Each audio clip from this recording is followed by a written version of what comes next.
into Macbeth, the Scottish play as it's nicknamed by William Shakespeare. We are in scene 4 in what I believe is Act 1. At this stage, Lady M has tried to convince or started to lay the ground for Macbeth to kill King Duncan, right? Then, so this lesson will work best if you open another tab and get the script, or you could have the script on a book. I'm using a phone with the script. It's free. It's in the public domain, so you should be able to find it anywhere or download a PDF. Got all those options. PDF, another tab, opening it on another phone or something. All of those things will help, or the original book. Okay? Following with us in Act 2, Macbeth is now doubting. His wife was just like, yeah, let's kill him. You're going to become the king. Now Macbeth is doubting, and he's having a soliloquy, a speech with himself, a monologue. Okay. If it were done when 'tis done, then 'twere well it were done quickly. Okay? So he's saying, if I were to do this thing, when I do it, it's better if I just make it fast. Right? If the assassination mean? To kill, the murder of an important figure. If the assassination could trammel up the consequence and catch with his surcease success. If you can, you must underline those S's and underline those C's over there. Beautiful alliteration, beautiful assonance. Okay, if you can't, that's okay. Beautiful surcease success. But that this blow might be the be-all and end-all here. So if you've ever heard the word be-all and end-all, the phrase, it comes from this play. Okay, so what he's saying, if the assassination could trammel up the consequence and catch with his surcease success. I just realized that there's more assonance there. The assassination, the consequence, surcease success, that's assonance. Consequence and catch, we've got alliteration there, okay? Beautiful, beautiful rhetoric. But that this blow might be the be-all and end-all here. So he's saying, if I kill him, if that could guarantee that I'd be successful, then that's the be-all and end-all. But the point is, if I'm going to kill someone, that isn't guaranteed. Okay? But here, upon this bank and shoal of time, we jump the life to come. Everything okay? Okay. You know what a bank or a shoal is? On the shore, like a riverbank. Right? We're on the shore of time. What a beautiful image. But here upon this bank and shoal of time, we jump the life to come. It's like we're going to jump, we're trying to jump over the consequences. You know? I'll explain it more as we go along, but he's basically saying, I can't promise that if I kill the king, everything's going to be successful. But in these cases, we still have judgment here. That we but teach bloody instructions, which being taught, return to plague the inventor. That is beautiful. I remember actually teaching you this. Do you remember it now? Okay, it's fine. We're going to have to go through it again. We're rolling, okay? He said, in these cases, we still have judgment here that we but teach bloody instructions. We are teaching other people to be bloody. We're teaching them the lessons of bloodiness, right? And once we've taught them, which being taught, return to plague the inventor. So, if I'm going to teach you that it's okay to murder the king, but then I become king, oops, I'm teaching you to unalive me. I should have said unalive. Okay. This even-handed justice commends the ingredients of our poisoned chalice to our own lips. Oh, beautiful. Even-handed justice. The image that came to mind for me was the image of Libra, or the scales of justice there. It's even-handed justice commends the ingredients of our poisoned chalice. So you are poisoning somebody's cup, and it's sending the cup to your own lips. You put the poison in, and once you drink, okay. Now he's speaking about the king, and he says, he's here in double trust. He has 2 reasons to trust me, right? First, as I am his kinsman. What does kinsman mean? Do you remember? Like a slave, someone. Your family. Your family. So a kinsman is a cousin. Got it? His kinsman. Remember, Macbeth is the king's cousin, or his family, right?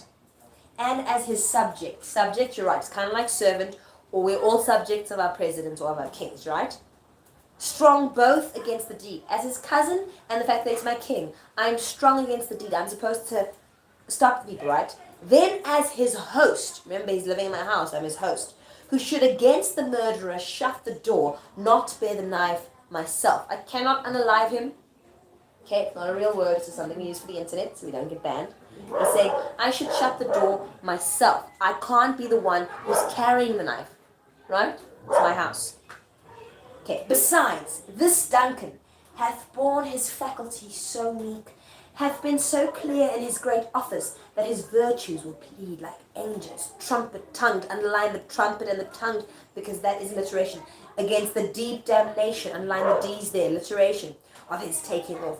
He's saying, our King Duncan has been so meek and mild, so kind, right? He's been so clear in his great office. He has been so honest and open in his job. When we call something an office, we mean the job, right? That's why we get the word official. An office is a place where you do work. The official is a place where you officially do work, right? So an office is your job. That his virtues, his good deeds, will plead like angels, trumpet-tongued against the deep damnation of his taking off. Angels and deep damnation is almost a counterbalance. They are a counterbalance. I can't remember the word right now for counterbalance. But basically he's giving very religious and heavenly imagery here. He's comparing his deeds in this metaphor. He's comparing his deeds to things. It's personification, not metaphor. They're going to plead. His deeds are so good that they're going to go to the angels and they're going to say, angels, please don't damn the king. Right?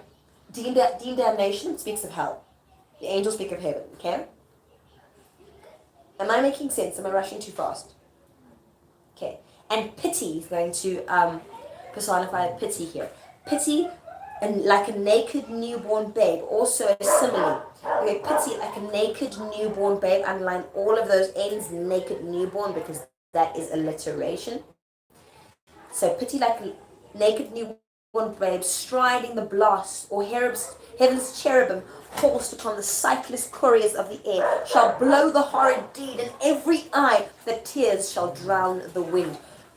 Dun, dun, dun, dun. And he's slightly dramatic there. He's saying pity itself is going to be just like a naked baby, right? And heaven's cherubim, do you know what a cherub is? Cherub is a little baby angel. Have you ever seen those naked baby angels with the halo on top and the wings? That's a cherub, right? Okay? Horsed upon the sightless couriers of the air. The invisible horses in the air. The cherubim's going to ride his invisible horse, right? And it's going to blow the deed. So basically, the news that he has killed the king is going to blow into every single eye. Right? And that wind is going to people can't even cry because the wind is going to make those eyes so dry because my king has been such a good king that pity itself, the wind, the heaven are going to be on his side. I cannot defy this man. Okay. I have no spur to prick the sides of my intent, but only vaulting ambition, which leaves itself and falls on the other. So a spur pricking the sides of his intent. The image is very Christian there. It reminds us of Jesus being crucified. One of the last things they did was they stabbed him here. To like, okay, get on, die now, you know. I don't have a spur, I don't have a spear that's going to prick him, right? I only have vaulting ambition. I'm just full of ambition. Okay, so to reiterate what happens there, he's going, gosh, if I do it, I better do it well. But wait a minute, I can't do it. I'm his cousin. Oh, and he's also my king. And goodness, I'm also his host. How can I be this person? And hang on, wait a minute, he's such a good king that not only am I going to teach other people that you can kill a king, but also what's going to happen is he's such a good king that the whole of nature is going to fight against me. Macbeth is being very wise in this moment. He's really following the idea of the Elizabethan chain of being and the religious belief and the scientific belief to them that all of nature follows a process and that if you go against that process, for example, if you kill a king, there will be storms and earthquakes and that kind of thing. If you look at my YouTube channel, you should find a lesson on the Elizabethan chain of being. Very important to know for understanding Shakespeare, but I cannot rush in teaching it. You have to understand their whole world to get it. Now, as he's doing this doubting, oh my gosh, what am I going to do? Lady M walks in and she says, how now? What news? So basically, what's up? What's going on? Right? And she goes, he's almost supped. Why have you left the chamber? Like, dude, He's almost eaten. Why did you leave the dining room? What are you doing out here? Please, you've got to go and suck up to him so we can unalive him. And Macbeth goes, hath he asked for me? That's clear, right? Did he ask for me? And Lady M says, no, you're not. He has. I mean, dude, don't you know the king's asking where you are? Macbeth goes, he's trying to stand his ground. He goes, we will proceed no further with this business. Does that make sense what he's saying? Yeah. He hath honoured me of late. Remember, recently, Macbeth just got the title of the Thane of Glamis and Cawdor, right? He just recently honoured me. He called me worthy, brave Macbeth, right? Just going to knock on my table. I'm not superstitious at all. Lies. Okay. And I have brought golden opinions from all sorts of people, which should be worn now in their gloss, not cast aside so soon. He's saying, golden opinions. The people think of me like gold. You know, they value me because the king has honored me, right? And so he's comparing golden opinions. It's a metaphor. He's comparing golden, which would be worn. Notice the alliteration there. He's comparing them to golden robes. He's like, I can't just cast them aside. I can't just throw them aside. So here comes Lady M. Okay? Was the hope drunk? Now, if you have a proper script over there should be a gap. Do you have a gap? You don't have a gap, but you do. A gap. It doesn't. The line doesn't finish. Now let's try and think about that. About why we've spoken about iambic pentameter. Please make sure to watch my video on iambic pentameter. It's brilliant, if I say so myself. Okay, now let's listen to the iambic. Was the hope drunk? Okay. So she didn't get 10 syllables in. She only got 4. Was the hope drunk? Because it has to be 10. Yeah. And 1 and 2 and 3 and 4 and 5, right? Was the hope drunk? Got it? If you're rehearsing, you're not going to make it that unnatural if you're really acting. But you do rehearse it like that if you're a junior. So, was the hope drunk? Wherein you dressed yourself? Hath it slept since? And wakes it now to look so green and pale on what it did so freely. She's comparing hope to a person. And she's saying, was it drunk? Right? Wherein you dressed yourself. Now she compares it to clothing. Right? Did your hope sleep? Right? And does it wake now to look so green and pale at what it did so freely? So before, when we were talking about unaliving the king, your hope was bold, man. Now it's been drinking, and now it's like, I can't unalive him. Got it? I know I'm being dramatic, but I hope it stays with you. From this time, such I account thy love. She's like, from today, that's how I think you love me. Clearly, right? Art thou afeard to be the same in thine own act and valor as thou art in desire? Are you afraid to be the same man who wants things, but you don't want to be the same man who gets those things, right? She's using rhetorical questions. It's a manipulation tactic. Journalists use it on you the whole time. Manipulative people use it on you the whole time. It's also a good leadership tactic. It's a good way of teaching people. You kind of get them to agree by asking them these yes or no questions. And you're trying to like make them go in your line of thinking. So think about rhetorical questions, right? Wouldst thou have that which thou esteemest the ornaments of life, and live a coward in thine own esteem? Would you have that which you can see, which you consider the ornament of life, the most important job in the world? Would you like to have that? Right? Am I boring you, love? No. Okay. Right? But would you be a coward in your own opinion? In your opinion, being king is the top thing. Do you want to be a coward in your own eyes? That's what she's saying, right? You see, you were like, no. That's how rhetorical questions work, right?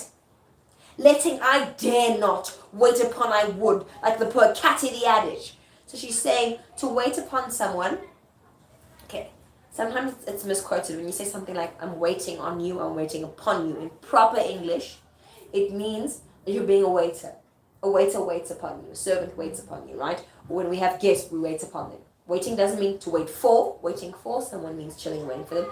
To wait upon you, if I make you the tea and the coffee, and I bring you the cookies and cakes, I'm waiting on you. And then I'm also waiting upon you. If I stand there and I wait for you to say, Nikki, bring me more sugar. Right? So I dare not is like a bold statement, right? I want. is like not that much of a weak statement, right? Sorry, I got that wrong. I dare not is a cowardly statement. I would is a bold statement. Sorry about my mistake there. And he's saying, she's basically saying, would you let your fear become the waiter of your courage? Do you know what I mean? Now, he goes, prithee, peace. He's like, please be quiet. Prithee, peace. No, prithee, peace. Prithee, peace. And so, hold on. Prithee, peace. No, Nikki, you're ruining it. Prithee, peace. I'm messing it up. But basically, he's breathing, right? I dare do all that may become a man. Who dares do more is none. And she's using an age-old tactic. When you want to manipulate a man into doing something, you say to him, you're not a man. Sometimes men deserve to hear that there are men who really aren't men. But in this case, she's abusing that because every man has this desire in his heart to be the best man he can, from what I understand. I've never been a man. This is what they tell me. Okay? So one of the most painful things you can say to a man is that he's not one. Now, there are times they're really not being that, and you have to point it out. But in these cases, and in many cases, people manipulate men. And that's what she's doing here. He's like, I would do all that becomes a man. Become is when something becomes you, it makes you look good. And we know from the earlier thing that he was a brave soldier. We know that he was not a coward in the face of battle, no matter how much he faced. We know this, so he is right? I would do anything that would become a man. But if I was to do more than that, I wouldn't be a man. I'd lose my manhood by killing my own king. It's one thing unaliving the enemy. It's a whole other thing unaliving my own king, right? But now, the issue here is that even though he's trying to stand confident in his truth, it's very difficult to stand up to your spouse. We all want our spouses to believe in us, right? And when your spouse criticizes you, it's more powerful than if anyone else does. And she knows this and she's using it. What beast was it then? What beast was it? No, what beast was then? Okay? And 1 and 2. So, what beast was it then? Right? That made you break this enterprise to me. There is the word I was looking for. Antithesis. Man versus beast. Got it? You get that? You know what antithesis is, right? The opposite thing. What he mentioned man, so that she's like, well, if you are a man, then what beast was it then that made you break your promise to me? When you durst do it, then you were a man. And to be more than what you were, you would be so much more than man. So she's saying if you do it, you would be a man, right? Nor time nor place did then adhere, and yet you would make both. They have made themselves, and that their fitness now does unmake you. Neither time nor place are at fault for the fact that you don't want to do this. I have given suck. Oh, now she's about to lay on the guilt thick. I think we did this.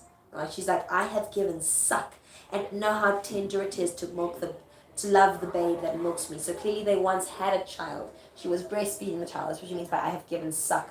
And I know how tender it is to love the babe that milks me. She's actually going to stoop so low as to use the loss of her child to manipulate her husband.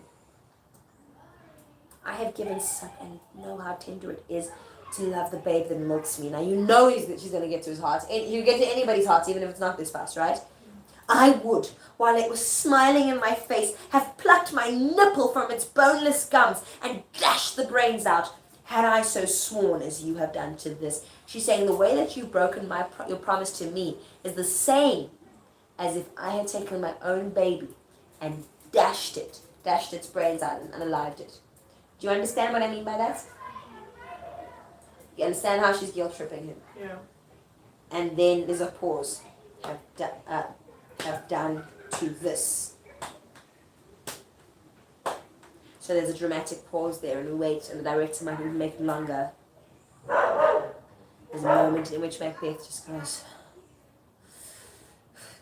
and then he asks, if we should fail, listen to the rhythm of the scene. It always has about four beats and then it has pauses. If we should fail. Silence for a minute. We fail. We fail. So she's holding it, we fail. But screw your courage to the sticking place and will not fail. Do you understand what I mean by screw your courage to the sticking place? Screw your courage down and we're not going to fail. Okay? Now she's good. Now she's done the. I've been a mother and my child was unalived. She's done the. Yeah, well, how could you be a man? Now she's going to try another thing. Okay, she goes. When Duncan is asleep, where to the rather this day's hard journey should soundly invite him. Do not get overwhelmed by that. She's like, when the king is asleep, and obviously he's going to fall asleep because he's had a hard day's journey, right? The hard day journey. She's personifying the hard day journey as inviting him to sleep. Do you see the image? It's had a hard day. Obviously, he's going to want to sleep, right? His two chamberlains. Okay, so there are two guards that are going to be outside his thingy, right? Two chambermen. The chamber being a room, right? His two chamberlains will I with wine and wassail. So please, whoa, alliteration there, right? His two chamberlains will I with wine and wassail. Whoa. She's saying, I'm going to get them drunk and I'm going to flirt with them. With wine and wassail, so convinced that memory, the warder of the brain, shall be a fume. She's comparing memory to a warden in a prison, right? Got it? Or to a prison guard. Memory, the warder of the brain, shall be a fume. So they're not going to remember. I'm going to be flirting with them. I'm going to get them drunk, and their memory is going to be like a fume. Makes sense what she's saying? When in swinish sleep. Beautiful alliteration. What is a swine? A pig. So when they're sleeping like pigs, when they are in swinish sleep, their drenched natures lie as in a death. So remember, their drenched natures. Why are their natures drenched? What has she given them? Alcohol. So now their natures are drenched, right? As in a death. Beautiful simile over there. So what is she saying? The drenched natures lie as in a death. They're gonna be drunk. Yeah, wine can make you tired, right? Yeah. When in swinish sleep their drenched natures lies in a death. What cannot you and I perform upon the unguarded Duncan? What has she said? What can we not do? Yes. Yes, because they're going to be drunk, right? What not put upon their spongy officers, his spongy officers, who shall bear the guilt of our great quell. Do you get it? I wouldn't be surprised if you did or didn't. Okay. What are we going to put upon their hands? So they're going to be drunk. When they're drunk, what are we not going to be able to do? Right? And then we can just take a knife and stick it in their hand. Why can't we? Okay. So now he's convinced her. She's convinced him. And how do we know? Because he says to her, bring forth men, children only. What does he mean by that, based on what we've said before here? You should only have male kids. What do they mean by that? What have we learned that Lady M and Macbeth think about girls versus boys? And men are more Strong men are ruthless. The idea is that men are ruthless, men are warlike, and women are more weak and tender and more inclined to love and sweet. Yeah. Right? Remember, her whole monologue earlier was about that. She was saying, unsex me here, make me less of a woman. Make thick my blood, make me a man. A man is warlike, whatever. All of those ideas, right? Bring forth men, children only, for thy undaunted mettle should compose nothing but males. Does that make sense? You're undaunted, you're unafraid. A woman like you can only have men. Okay, so clearly they don't understand science. Science says that a man decides if, it's the male seed that decides if you're going to be female or male, right? It's your dad. It's not actually up to the woman. You know? It does. X chromosomes and Y chromosomes. And I don't do biology, so I can't explain in detail. You can go ask the biology teacher. It's true. The woman's body doesn't decide. Okay. But he's saying, bring forth you should only have boys, because clearly you are tough, lady. Okay. Will it not be received when we have marked with blood those sleepy two of his own chamber, and used their very daggers that they have done it? Do you get what's going on there? They're gonna use their knives. We're not gonna use our knives. Yeah. They're gonna be sleeping. Okay. Who dares receive it other? So remember, will it not be received? Who dares receive it other? Who's gonna think anything else? Who's gonna dare to say anything else? Right? As we shall make our griefs and clamor roar upon his death. Does that make sense? We're gonna go, oh, why? And everybody's gonna know it's not us. Okay. So Macbeth says, I am settled. So I have decided. And bend up each corporal agent to this terrible feat. So remember she was talking about the corporal, the spiritual up there? Yeah. Yeah. Every single agent, right? Everything out there, I'm bending them towards this, right? Away and mock the time with fairest show. False face must hide what false heart doth know. So we've got the rhyming couplet there. The rhyming couplet shows us that the scene is wrapped up and it ends, right? Away, let's go away. Mock the time with fairest show. Do you kind of get what he's saying? It's mock the time. Right, we're going to mock time. We're going to have fairest show. We're going to act so nice. We're going to be so charming. Like it's a show. False face, notice the alliteration. Our false faces must hide what our false hearts know. What is he saying? We should, what our hearts know, we shouldn't let it come out. Absolutely, we're going to put on a false show. I'm going to end the video here. I'm going to make another video for scene, 8 now? Cool. Thank you. Please like and subscribe if this was helpful. I never know how to put it off.